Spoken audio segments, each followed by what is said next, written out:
A major snowstorm has tested St. Louis's ability to keep streets passable and maintain essential services, making sure they're up and running. And on forward right now, we are focusing on how the city responded, what maybe the cold has or has not exposed about the current infrastructure. And right now we're joined by three qualified guests to talk about that. So I want to start with Colonel Ben Johnson, the city COO, on behalf of the mayor's administration. We have Director James Jackson with us, our new streets director, the first test for the streets department under Mr. Jackson. And then we have Dr. Adam Pearson with us, who runs DHS for this city. And gentlemen, I appreciate all your time. Let's just start with the snow response. We're 5 days or so after the initial event. Director Jackson, what's the grade that we would give on this snow response by your team? Well, David, we don't do grades. What we do is give our best effort to provide the services to the citizens of the city of St. Louis. It's a work in progress, and we let the citizens tell us what they think about what we're doing, but we give our absolute best. You know, we hear from residents daily. We heard from a resident this morning, Jackie Thomas out of the Central West End, saying the 4,000 block of McPherson hasn't seen a plow or been touched. Now, looking at the photo she sent in, maybe a plow has been there, but for those residents who have frustrations, what's your response? Our response is we're working to get there. That's why we actually enacted a new phase or aspect of our services this year, our quality assurance, quality control aspect, which gives us an opportunity to actually go through the city, check the city to see where we've been, where we haven't been, report that information to our operations team, and then monitor that activity with our operations team to ensure we're going to get there. And then when we get there, that we've checked it off so we know we've been there and we can continue our progress throughout the city. Ben, from the city perspective, what has worked, maybe what hasn't worked at this point for the snow response? Thanks, David. We're really proud of the effort that the city workforce has come together and delivered for the city. Being relatively new, 6 months in here to my role as the Chief Operating Officer, it's been really impressive to see the level of commitment of our city employees, our supervisors, our foremen, our commissioners, some of our managers that are given their all, and above that, to make sure that our city stayed safe and we had the best services possible for our residents, to include our most vulnerable residents. And as a part of our effort in this administration to do just that was what the mayor executed with Executive Order 93, which is a winter weather unified command structure. And we brought in a new city emergency management agency commissioner, Greg Favor, as you probably saw, and we have been meeting throughout the storm every morning and then twice a day from Saturday to Monday to make sure that we were coordinated across the city, across departments, and had an increased level of coordination and communication between the mayor's office, these department directors and their employees, and then with the public, so that we could be clear about expectations, what we were doing, what they could expect from their government, and continue to build that trust. And so that's what you've done. And how do you evaluate how it's performed so far? We are very satisfied that we delivered that essential service of clearing those 450 miles of snow routes within 48 hours of the snow event, of the snow stopping, which is when that clock starts for us. So we're satisfied that we accomplished that. We opened all of those snow route, the primaries, those arterials, the secondaries, and the hill routes. And at the same time, made a pretty significant dent in the residential areas for the first time under Director Jackson's significant experience that he brought into this role, using his judgment to know when we should make that call and bring that on board. I'm very proud of the work we've done. We're satisfied that we accomplished that objective of providing that open roadways within 48 hours. How challenging is it to deliver plowed residential streets? It was a talking point of the campaign. Everyone says it's a priority. You're working towards it. But how difficult is it? Do you feel like residents, is it fair that they maybe expected more? I mean, what's realistic? Because it's not something really that the city traditionally provided, but now in the last couple of years, it's become an expectation. Yeah, and it's really a challenge. At this point, What we're attempting to get the residents to understand is we need their cooperation in order to get down these streets. There had been this myth about some of the streets not being wide enough to allow our plows to come down or to go down. That is true for our larger pieces of equipment, but we do have equipment that can get down the residential streets. And for the residents, it's our mission or our intention originally to only plow down the center of the street to open it up for them to allow them to get to the arterials. So for the most part, we have the ability to get to them. It's just a challenge in certain areas, like those hill areas where you've got these undulations and these curves that you have to deal with in addition to the slope. Yes, that's when we need to use our smaller equipment to move into those areas. As it pertains to the residents, our biggest challenge is helping them to understand that when we do come through, you're going to get furrowed in because that snow is going to go up against your car if you're parking on the street. This is the first year that we're really sort of piloting this effort. So there's some things that we're looking to work to do better. We're sort of building the boat in the water, if you will. There are a lot of different ideas that we have out there. We're monitoring this activity as we go, and in some instances, we're making changes as we go. But for the most part, our target right now is when we've got that 6-inch plus snowfall that's down on the ground. We were fortunate. This is a light snow. We're at a heavy snow. We would be really concerned because heavy snows tend to freeze quicker and are more difficult to deal with. This one is not as difficult. Nonetheless, it is still out there, and the longer it stays out there, the more likely it is that it's going to become ice. That's one of the reasons why the colonel and the mayor specifically have said we need to get in there and we need to open those streets up as quick as we can because we don't want that ice adhering to the deck. And we completely agree with both her and him. Director Pearson, I want to bring you in the conversation from a DHS perspective. We talk about our most vulnerable. So how is that working when we have this population that we need to keep warm and allocating those resources? Are we succeeding there? Could we be doing better? Yeah, I think for the purposes of our department, so we serve seniors in St. Louis, older adults. We serve the unhoused population. We also have youth and family programs that we roll out, as well as some services for those with disabilities. And so in looking at the scope of what our department does, a lot of it is providing funding to providers who offer those services in the community, whether they are emergency shelters, whether it's a Meals on Wheels program for seniors who might be homebound and have significant disabilities, whether it's consulting for organizations that want to make their buildings more accessible to those who might be in wheelchairs. And so I think for us as a department, what I am very much focused on is that we can maintain solid communication with all the providers that we serve, particularly in this effort, those who are seniors, those who are unhoused, to make sure that they are receiving the support, the funding, logistical insights, supplies, materials that they need to continue serving those folks who are in shelters or folks who are homebound. Are there barriers that we've discovered in a recent snowstorm like this that we need to address, or have we found something that we've improved on? We've learned from previous experiences and we did a better job this go around. Can you share any of that? Yeah, I would say there's always something to learn about, how we could be doing things better. I think that this year, certainly, we have a very coordinated response with our homeless services community, and that we've stood up the Code Blue operations. Part of that is in collaboration with the recovery office after the tornado and making sure that we sync up with them to cover some of the needs of the folks on the north side. But also looking at a broader network of homeless services providers who can offer more shelter beds, especially when temperatures drop below certain thresholds. So I think for us, one thing that has been working pretty well is the fact that we maintain this open, ongoing communication to get as many people into beds as possible as we can each night to save lives. And then I think secondly, we're forming some more robust partnerships this year that I'm really excited about.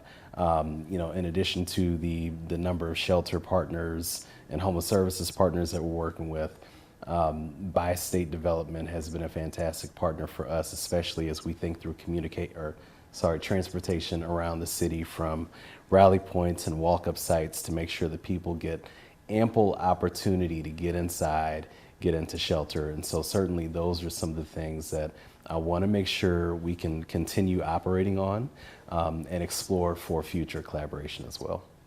I think when it comes to any major event, whether it was the tornado or the recent snowstorm, time is often the biggest barrier. Everyone wants that instant result now, and these challenges take time.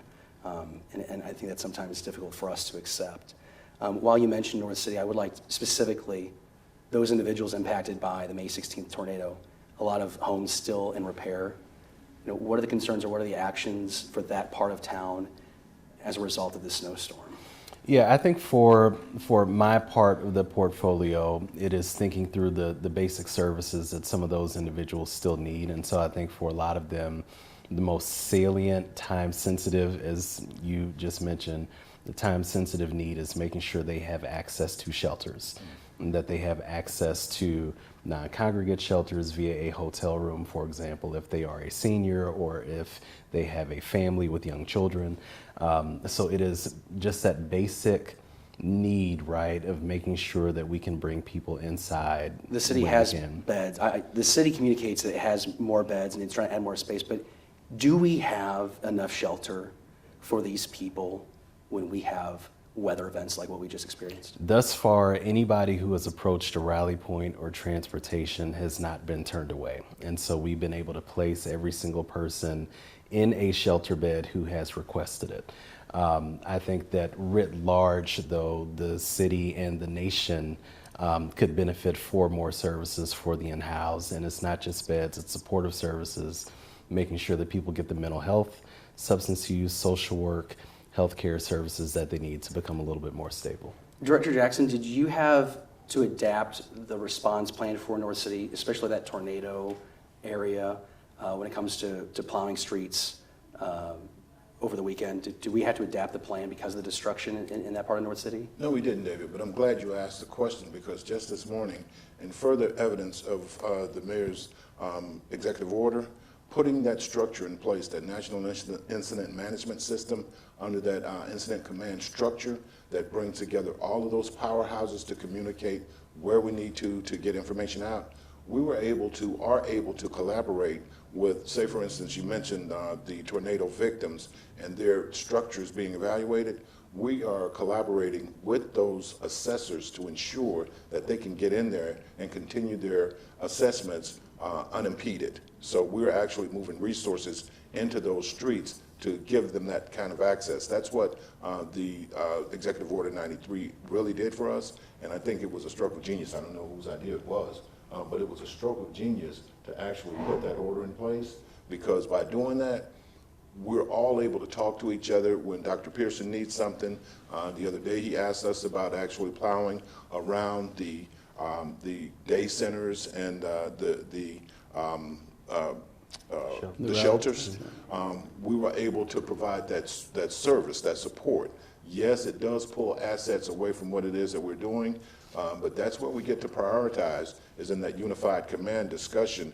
And obviously that is a major concern for all of us, for Dr. Pearson, for the mayor, to ensure that we provide that service and have it available to them. We pull those resources to support that. Now, following the snowstorm, we're also seeing water main breaks, and so I do want to ask about water infrastructure.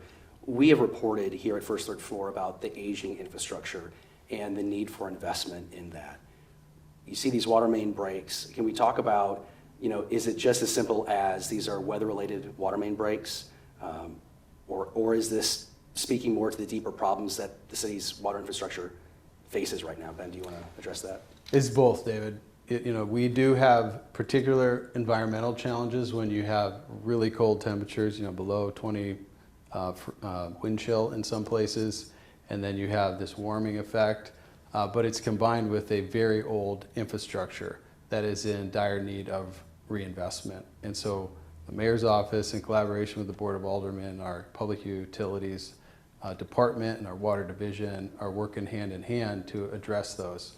We have some significant investment. We had Public Infrastructure Utilities Committee hearing about 2 weeks ago where we heard directly from Director Patel about some specifics about where the financial status is, or what the financial status is of our enterprise fund, our water division, and some major shortfalls in terms of the investment that we need to make in the city's resource, which is a publicly owned utility. It's a real awesome resource and publicly owned asset for the citizens of St. Louis. It is something we should be proud of and we should protect. Is it as simple as raising the rates? I've done reporting the last year. We have some of the most affordable water in the city of do. St. Louis. And best water. But as a consequence of that, the system doesn't generate enough revenues to maintain or enhance itself. Yeah. I've reported on the fact that the equation to factor in non-metered bills is based on estimates and not actual water usage.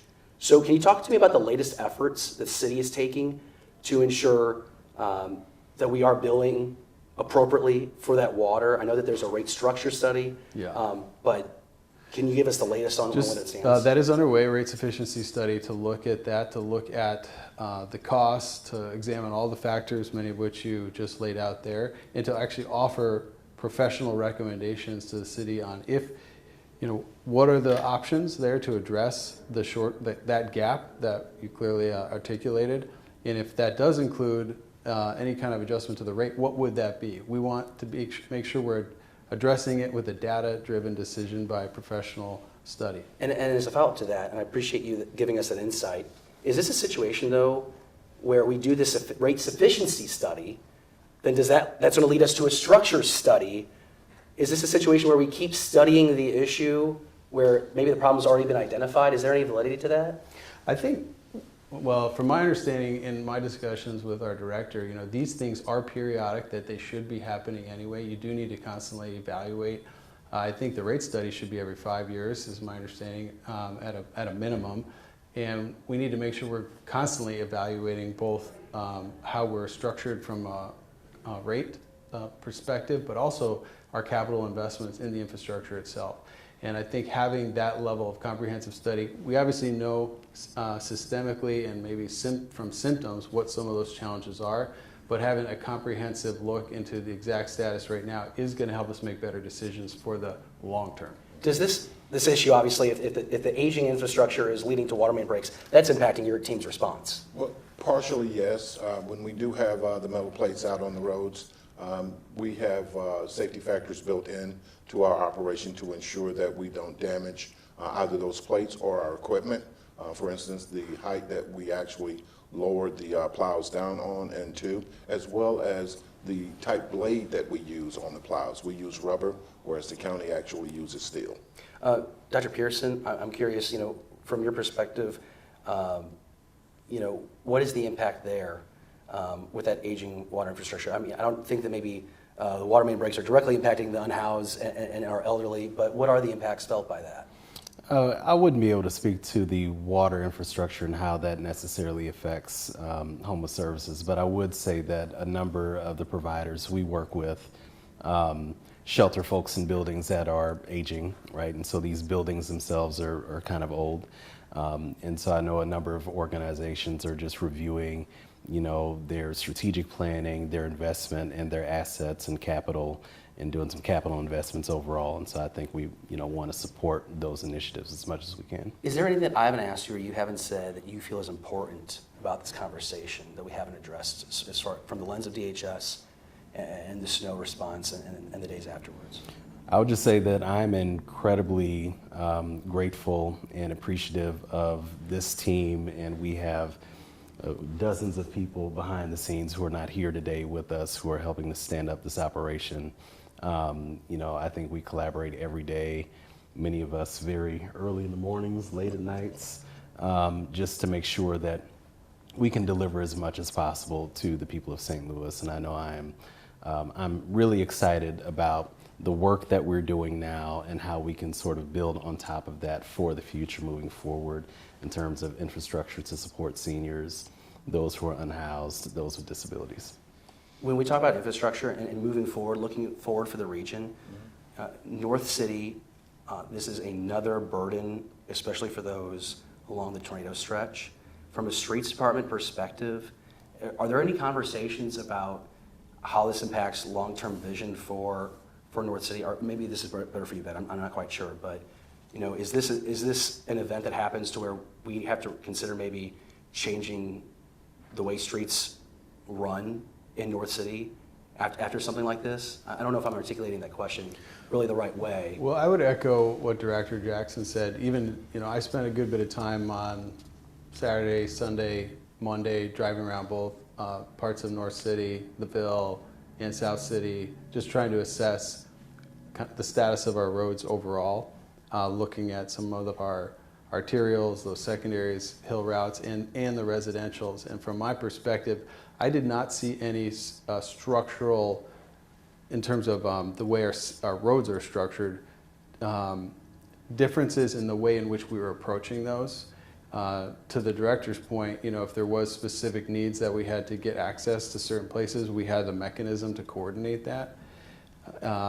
But certainly there are long-term challenges, development opportunities, many things that are being considered actively for North St. Louis. It's a whole spectrum of things that the administration is working closely with the communities as well as regional partners on. But in terms of an event like this particular snow event, there's nothing that I saw in this snow event that really changes the conversation. Changes as far as how streets run, shifting things over, Right. not necessary. Last question, I think for Director Jackson, this is the first major weather response under your leadership. You've been here for a few months now at this point. Right. How would you evaluate, from your perspective, your reputation coming into this job was you come into a municipality and you get results. I heard that from Mayor Kara Spencer and a few other city leaders. So when you come in, how do you size up, whether it's just the streets approach, but how do you evaluate how St. Louis does its job? Do you see efficiencies? Do you see inefficiencies? Do you see maybe small changes that would make a big difference? Have you come across that? Well, no, David, first of all, where did you get this reputation thing from? It was in the story that I had a couple months ago. Mayor Spencer said it. Okay, but further to that point, it is really about understanding the nature of the areas for which you're responsible. I've been doing this for about 30 years. You can walk into the door and there's certain things that you can see that help you to understand that this is a tight outfit. There's certain things that you can see that help you to understand there's opportunity for improvement. This organization, and I've said this before, and I told them, and I want this to go to your head, but these guys and gals, they know what they're doing. They actually are committed to the levels of service that they're providing the city of St. Louis, and that is going to take us a long way. There's some opportunities for us out there. We're working through those. One of the first things that the Colonel asked me to do when I came on board, I think it was day 2, sir, you sent me a memo.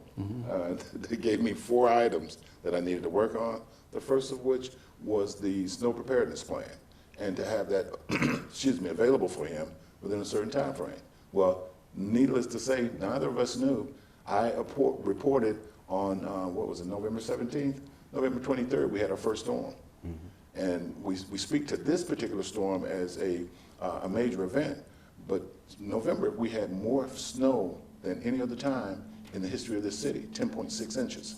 And the team did exceptionally well. We learned some things too. For instance, the snow coordinator, the Commissioner Flake and I began to learn each other and to learn how we do our dance when it comes down to making decisions. That's going to continue. It has continued through this process. It's going to be a fitting exercise, but the benefit that we have to this, well, no buts, and the benefit that we have to this is that I see that they're committed and they're dedicated to doing what it is that they need to do, and I can work with that any day.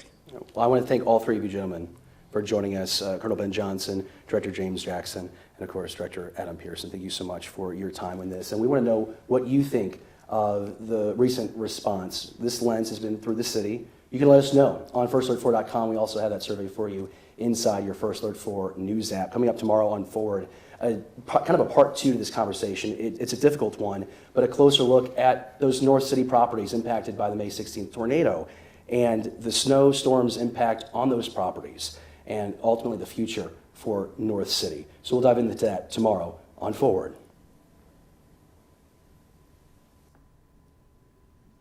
Well, can't wait to cut that all down. Thank you guys so much for that. So that is part one. Let's go ahead and take some water. First off, how do we feel about that conversation? Do you all the questions?